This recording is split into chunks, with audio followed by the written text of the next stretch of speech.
গাজীপুরের কাশিমপুর এলাকায় ধর্মীয় অনুভূতিতে আঘাত ও উস্কানিমূলক বক্তব্যের অভিযোগে উত্তাল পরিস্থিতি তৈরি হয়েছে।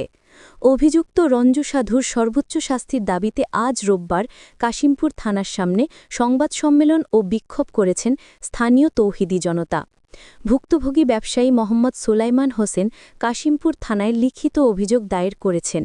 অভিযোগে উল্লেখ করা হয়, গত ২০ ফেব্রুয়ারি রাত আনুমানিক ৯টার দিকে কাশিমপুরের সারাবো পশ্চিমপাড়া এলাকার শঙ্কর বিদ্যার মালিকানাধীন একটি বাড়ি ও মার্কেটের সামনে প্রকাশ্যে ধর্ম নিয়ে কটূক্তি, অশ্লীল ভাষা ও উস্কানিমূলক বক্তব্য দেন অভিযুক্ত রঞ্জু সাধু।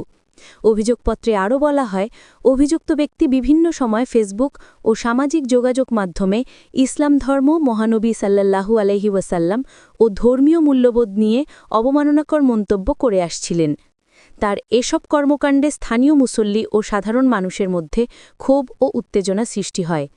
আজ দুপুরে কাশিমপুর থানার সামনে আয়োজিত সংবাদ সম্মেলনে উপস্থিত তৌহিদি জনতা বলেন, ধর্মীয় অনুভূতিতে আঘাত কোনোভাবেই মেনে নেওয়া হবে না। আমরা আইনের মাধ্যমে রঞ্জু সাধুর দৃষ্টান্তমূলক শাস্তি দাবি করছি। বক্তারা দ্রুত তদন্ত ও আইনগত ব্যবস্থা গ্রহণের জন্য প্রশাসনের প্রতি আহ্বান জানান। এই বিষয়ে কাশিমপুর থানার পক্ষ থেকে জানানো হয়েছে, অভিযোগটি খতিয়ে দেখা হচ্ছে এবং রঞ্জু সাধুকে ইতিমধ্যে আটক করা হয়েছে। তদন্ত সাপেক্ষে প্রয়োজনীয় আইনি ব্যবস্থা গ্রহণ করা হবে। সাধারণ মানুষ যাতে আইন নিজের হাতে না নেয়, সেজন্য প্রশাসনের পক্ষ থেকে সবাইকে শান্ত থাকার আহ্বান জানানো হয়েছে।